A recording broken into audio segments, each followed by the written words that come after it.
Bismillahirrahmanirrahim.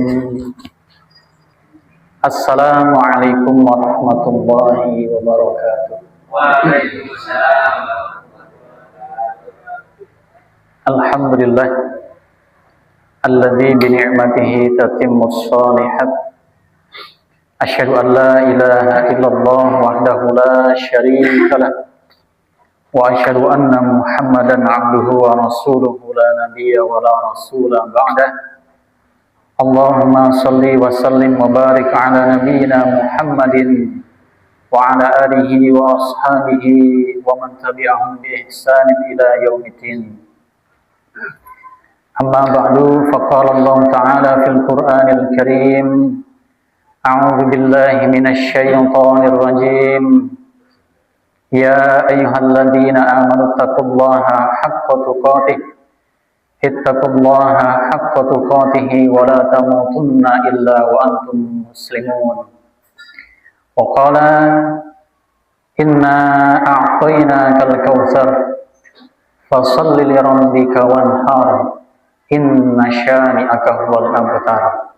Baik, saya fokus ke materi mengenai kurban. Jadi fikih itu perspektifnya luas, ya, tidak masalah hitam putih. Maka kalau kita bicara fikih sholat saja, ada yang takbirnya sejajar pundak, ada yang telinga, bahkan ada yang tidak mengangkat tangan dan lain sebagainya. Termasuk di dalam fikih kurban pun demikian. Kurban itu maknanya dekat atau mendekati.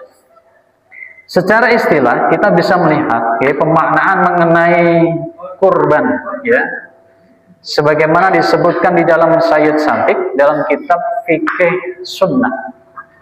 Amit sewu, ini saya printkan dari hasil tuntunan kurban milik pimpinan pusat Muhammadiyah. Ini nanti saya tinggal untuk jamaah Kleken. Nah, ini nanti bisa saya pegangan, kemudian bisa difotokopi, disebarkan ke jamaah. Makanya tadi saya bilang, kalau saya harus menjelaskan 15 menit, ini banyak sekali. Tidak cukup. Ya. Maka daripada nanti ngambang, ya ini saya tinggal saja nanti untuk dibahas ataupun untuk pegangan jamaah PRM Klegen. Ngaten nggih? Yes. Jadi kalau saya harus menjelaskan sebanyak ini tidak cukup, waktunya tidak cukup. Jadi yang namanya kurban itu maknanya adalah dekat atau mendekat kepada Allah Ta'ala. Ketika orang melaksanakan kurban, tujuannya adalah taqarrub ilallah, mendekat kepada Allah Ta'ala.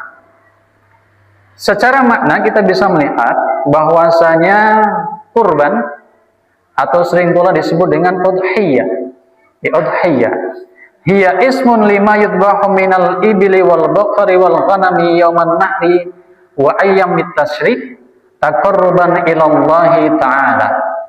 Yang namanya udhiyah, ya, hewan sembelihan ataupun kalau kita sering menyebut dengan hewan kurban, ya, kurban itu adalah binatang yang disembelih, baik itu berupa al-ibil, ya, kemudian al-baqar maupun al-ghanam, baik itu berupa unta, sapi maupun kambing, ya, baik itu berupa unta, sapi maupun kambing, ya. Unta untuk batas usianya berapa? Di antara pendapat menyebutkan kalau unta itu, ya, minimalnya 5 tahun, kalau sapi itu 2 tahun, kalau kambing itu 1 tahun. Ya, itu adalah mengenai kriteria. Nanti pembahasannya ada di belakang. Jadi udhiyah itu adalah binatang yang disembelih, baik itu unta, sapi maupun kambing, ya, pada hari nahar, ya, yaumun nahri. Ya, yaumun nahri itu adalah hari penyembelihan. Kapan waktunya? Tanggal 10, ya, tanggal 10 itu adalah pas Idul Adha, setelah sholat Id, ya, sampai tanggal 13 atau ayyamut tasyrik. Ya, jadi 11, 12, 13, ya. Jadi mulainya tanggal 10 sampai tanggal 13, ya. Jadi dimulai dari hari nahar tanggal 10 sampai hari-hari tasyrik Makanya hari tasyrik itu tidak boleh umat Islam itu melaksanakan ibadah puasa, haram. Ya, tanggal 10, 11, 12, 30 itu haram, tidak boleh melaksanakan puasa, ya, karena itu masih dalam disebutkan oleh Nabi SAW, hari tasyrik itu adalah hari makan, ya, hari makan-makan. Dagingnya siangnya kok jenengan poso, ya, ini tidak disyariatkan, maka malah dosa kalau di hari tasyrik itu orang berpuasa. Dan tujuannya adalah taqarruban ilallahi ta'ala. Tujuannya adalah untuk mendekatkan kepada Allah Ta'ala. Jadi kurban itu Bapak Ibu jamaah itu bukan persoalan kaya atau miskin. Ya, dengan sepakat apa bukan? Ya, ada orang yang kaya tapi tidak pernah kurban. Ya, ada orang yang kaya motore loro telu papat limo, ya, tapi ngomongnya nak ditagih ataupun ditanya kurban apa tidak, katanya si orang duit, ya, tapi insta story-nya, story WA-nya healing terus. Atau healing namanya Pak? Ya, jalan-jalan, ya. Tapi kadang pula ada Bapak Ibu, ada orang yang sekiranya dilihat secara ekonomi tidak mampu, tapi justru kurban. Masya Allah, luar biasa. Dan itu saya temui di kampung saya. Ya, saya melihat orang ini secara ekonomi itu tidak mampu. Ya, maksudnya lihat rumahnya itu ya sederhana. Kemudian jualannya ya jualan biasa, entek. Ya, entek kertas sih. Entek niku ya jualan apa niku? Ya jualan pasar yang tidak banyak lah kalau kita lihat. Tapi ketika ada kurban itu Masya Allah daftar untuk menjadi peserta kurban. Maka kurban itu adalah panggilan jiwa. Ya, ulama mengatakan, ada yang mengatakan satu, Hanafi itu wajib. Ya, tapi madhab yang lain mengatakan sunnah mu'akkadah. Ya, sunnah mu'akkadah. Ya, karena Nabi SAW tidak pernah meninggalkan ibadah kurban. Nah, Hanafi mengatakan hukumnya wajib. Maka jamaah yang dirahmati Allah Subhanahu wa taala, saya selalu menganjurkan minimal seumur hidup itu kita minimal 1 kali Bapak Ibu. Ya. Saya sering bilang gini. Ya, Pak, jenengan kok mboten kurban, mboten mampu Ustaz. Tapi udute sedino sak bungkus. Amit sewu. Ya, saya tanya, lah nek udut niku rokoke sehari berapa, Pak? Pinten Pak saniki, Pak? Sak bungkus paling ora pinten Pak? Selangkung nggih, selangkung. Sehari 25.000. Sing sedengan nggih. Saya nggak pernah ngerokok soalnya. 25.000 kalau dikumpulkan 1 bulan pinten niku, Pak? 750, ya, 750 kalau 1 tahun sudah 7,5 juta. Leres nggih? Ya, kurban sakniki pinten, Pak? 3 juta. Kisarannya 3.600.000 lah atau 3 jutaan. Ya, 3 juta itu sudah dapat kambing yang bagus. Kalau dihitung 3.600.000 bagi 360 itu sehari paling tidak nabung pinten? 10.000. Ya, nabung sedino 10.000 ping setahun insya Allah bisa kurban. Sing penting siji nek ana bakul bakso lewat ampun di cude. Ya, kalau ada bakul bakso lewat jangan diambil. Ya. Jadi kalau niat betul Pak sehari 10.000 bisa Pak. Ustaz lah ngapunten, kalau 10.000 abot sedino ya paling ya bisane 5.000. 5.000 sehari 2 tahun jenengan bisa kurban. Ya, 5.000 masih berat, 2.000. Ya, rutin 2.000 sehari masukkan kendung. Ya, kendung khusus itu tulisi, kendung khusus untuk kurban. Ya. Itu kalau niat itu insya Allah bisa. Lawang di Bekasi itu sampai ada seorang nenek-nenek dapat penghargaan dari Menteri Agama. Dulu ketika Menteri Agamanya siapa itu? Ya, pemulung sampah datang ke masjid, takmirnya itu taunya mau ngemis Pak. Ya, karena pakaiannya compang-camping. Ya, pahamnya mau minta minta. Tapi ketika datang kemudian bilang ke pengurus masjid, Pak Kiai, saya mau korban, dan korbannya bukan 1, 2 kambing, Pak. Masya Allah, ya 2 kambing. Jadi persoalan korban itu butuh yang namanya niat dan kesungguhan. Saya katakan kalau jenengan kok orang mampu nih, paling tidak seumur hidup usahakan sekali bisa korban. Ya, maka di sini tujuannya adalah taqarruban ilallah, untuk mendekatkan kepada Allah Ta'ala. Jamaah yang dirahmati Allah Ta'ala, kemudian dasarnya kita bisa melihat di Quran surah Al-Kautsar. Ini sudah sangat familiar. Inna a'tainakal kautsar fasholli li rabbika wanhar inna syani'aka huwal abtar. Ya, ada banyak dalil yang disampaikan di sini. Saya singkat saja karena waktunya terbatas. Ya. Nah, untuk hukumnya tadi disampaikan, ada yang menghukumi itu wajib adalah Imam Abu Hanifah, kemudian yang sunnah muakkadah itu adalah Imam Malik, kemudian Imam Syafi'i dan Imam Ahmad bin Hanbal. Ya, jadi ada yang menghukumi wajib itu adalah Imam Abu Hanifah. Beliau berpegangan pada dalil bahwasanya Nabi Shallallahu Alaihi Wasallam menyampaikan, man wajada sa'atan falam yudhahi fala yaqrabanna musallana. Ya, siapa yang dia kok mendapati keluasan rizki, duit nyekel duit, tapi kok boten gelem gawe kurban, maka kata Nabi Shallallahu Alaihi Wasallam, fala yaqrabanna musallana, maka ojo pisan-pisan mendekat ke tempat sholat kami. Ya, ini pegangan Imam Abu Hanifah. Ya, mazhab Hanafi mengatakan maka dengan dalil ini adalah hukumnya wajib. Tapi imam yang lain mengatakan ini hukumnya adalah sunnah muakkadah. Ya, sunnah muakkadah itu sunnah yang sangat ditekankan, dianjurkan. Bahkan ada yang berpendapat sunnah muakkadah itu adalah sunnah yang mendekati wajib. Ya, itu adalah sunnah muakkadah. Jamaah yang dirahmati Allah Subhanahu wa Ta'ala, kemudian jenis hewan kurban yang digunakan untuk kurban. Ya, jenis hewan kurban itu adalah dari jenis hewan yang diternakkan, bahimatul an'am. Jadi bahimatul an'am itu kalau disebutkan dalam hadis itu tadi, ya, 1 unta, 2 sapi, kemudian 3 kambing. Ya, jangan kemudian kita korban neng, ya kerbu termasuk, ya. Kewan-kewan sing dipalaske, ya, palaske sing boten diternakke, ya. Itu bukan termasuk bahimatul an'am.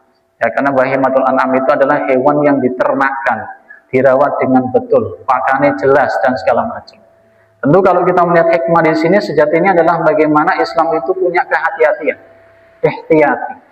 Ya, ihtiyati itu prinsip kehati-hatian di dalam kita melaksanakan syariat Islam. Ya, ini adalah di antara hewan yang disebutkan di dalam hadis Nabi, ada sapi, kemudian unta, kemudian kambing, ya, yang termasuk adalah kerbau.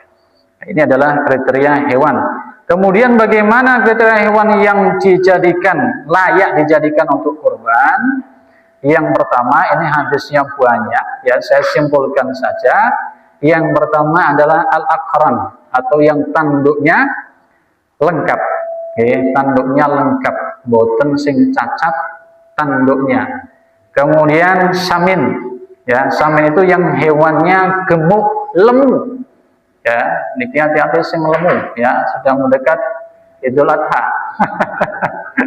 Ya, amit saya jadi kan bukan termasuk bahimatul an'am, jadi aman. Ya, sing lemu, ya. Jadi kalau korban itu cari yang kambingnya yang gemuk, ampun sing kurus, ceking, ya, orang pernah dipakani, niki melaske. Ya, jangan mencari hewan yang kecil, ya. Sekarang itu kan ada itu kambing napa niku jenenge wedhus kacang ngertos napa ten. Napa krikil nggih. Niku wedhuse cilik, Pak.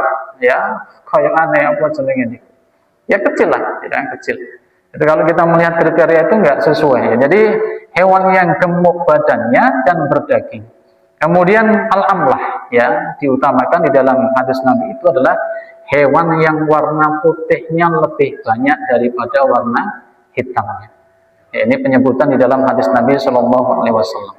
Yang tidak boleh ya ini hadisnya diriwayatkan oleh Imam Abu Dawud al-awraq. Yang pertama hewan yang buta salah satu matanya. Ya, jangan jenengan tanya lah nek sing loro-loro ora weruh kepriye Pak lawang siji ora oleh kok milih sing loro. Ya, hewan yang buta salah satu matanya ini adalah al-awraq. Kemudian yang kedua adalah al-mardhah. Ya, yang jelas sakitnya, penyakitan. Ya, jelas penyakitan. Kemudian al-arja itu adalah hewan yang jelas pincangnya. Nggih, kakine mboten sehat, pincang. Kemudian al-kasir yaitu hewan yang kurus kering dan kotor, tidak terawat. Coba kita lihat kriteria ini sejatinya bagaimana Islam itu ketika mensyariatkan suatu ibadah kepada umatnya itu ya supaya umatnya itu memberikan yang terbaik. Ya, jangan kemudian yang terburuk kita sedekah itu yang terbaik. Ya.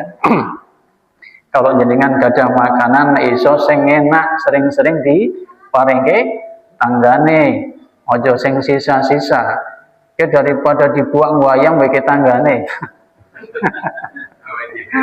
Awake dhewe ora doyan. Ya donge sing enak-enak dipangan, pangan dhewe niki kuwalik, maka carilah yang terbaik. Kemudian waktu menyembelih, ya waktu menyembelihnya itu dimulai tanggal 10. Ya, tadi sudah saya sampaikan sampai terbenamnya matahari di tanggal 13. Ini sering terjadi persoalan kalau pas Idul Adha-nya itu hari Jumat. Ya, kalau hari biasa sih tidak masalah. Saya nggak tahu untuk Idul Adha besok dinten apa niku, Pak? Jumat ya? Kadang ada panitia yang kalau Jumat itu repot. Ya, padahal sejatinya kalau Jumat itu punya dua pilihan kita. Ya, punya dua pilihan. Boleh tidak sholat Jumat. Ya, pikirnya demikian. Ya, karena hari Jumat itu adalah hari rayanya umat Islam tiap pekan. Ya, maka kalau misalnya kok memang berhalangan susah, panitianya repot, ya boleh sebagian sholat Jumat, boleh sebagian tidak. Tapi mengganti dengan sholat duhur. Itu pembahasannya ada di fikih mengenai sholat di hari raya Idain yang jatuh pada hari Jumat. Nah, ini seringkali memang repot. Makanya kalau untuk penyembelihan hewan kurban itu, ya anjurannya kalau sholat Id itu disegerakan, jangan kelamaan. Ya, dan khutbahnya jangan terlalu panjang. Ya, terutama untuk Id, karena untuk beberapa daerah yang penyembelihan hewan kurbannya banyak itu repot. Oke, tempat saya itu tahun kemarin sapinya sekitar 22. Oke, ini ranting, ya ranting Rawasari. Sapinya 22, kambingnya itu kalau tidak salah 60. Ya, 60. Jadi asar selesai itu tenaganya entek-entekan. Ya, sudah habis-habisan itu. Ya, makanya kalau terbentur sama hari Jumat itu memang agak repot. Maka kalau misalnya kok tidak bisa di tanggal 10-nya, ya hari tasyriknya. Nyembelihnya besoknya boleh apa tidak? Boleh. Ya, jadi kalau misalnya kok hari ini tanggal 10, hari Jumat belum bisa nyembelih, besok. Terutama biasanya terkait dengan orang yang menyembelih. Ya, nanti Masya Allah ada tim Juleha. Juleha ini timnya ada berapa, Ustaz? Banyak nggak? Kata ya, kami di UIN Gus Dur itu sudah membuka pelatihan Juleha. Ya, jadi saya lupa pelaksanaannya kapan, itu buat teman-teman yang mau ikut bisa bergabung di sana. Atau sama ustadznya juga ada. Ya, jadi memang hari ini itu semua itu harus disertifikasi halal dan sesuai dengan standar halal. Makanan itu harus sesuai dengan standar halal, ya. Jadi hari ini memang halal itu penting. Berbicara halal itu penting. Ya, kami di kampus itu menggencarkan mengenai halal, penting itu halal.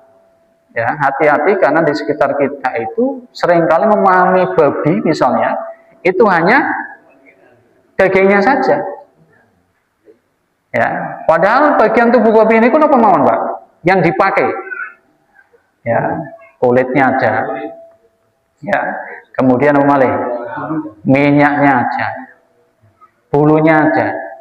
Jadi nggak tahu bulunya buat apa, Pak? Nah, betul sekali.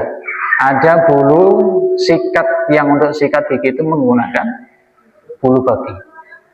Nah, ini kan yang buatan hati-hati karena bukan pakai nama apa namanya babi, bukan. Ya, kalau di dunia apa ini produk itu pakainya kode, ya kode POK berapa nih, ya, itu adalah kode yang berkaitan dengan babi.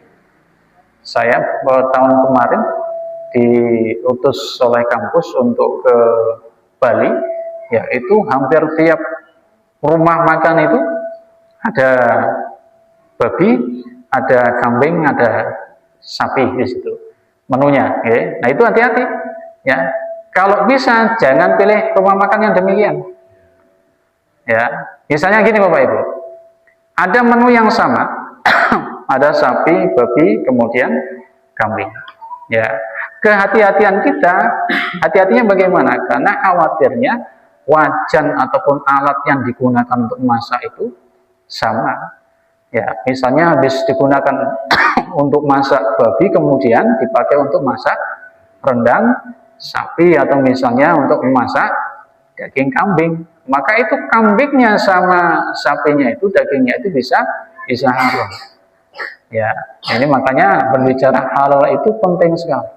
Ya, ada titik kritis halal namanya. Itu panjang lagi nanti kalau bahas ke sana. Ya, panjang lagi.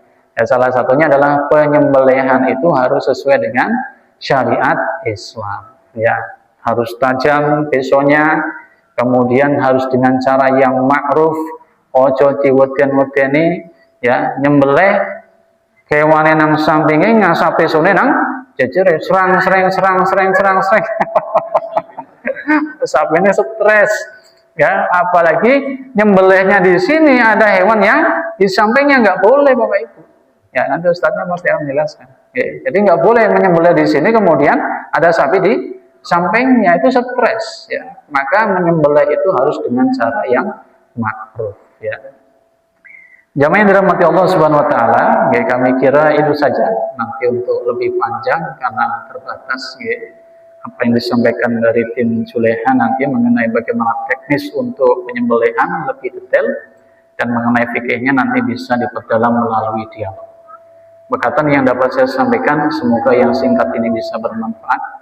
Monggo dilanjutkan Ustaz atau nih. Assalamualaikum warahmatullahi wabarakatuh.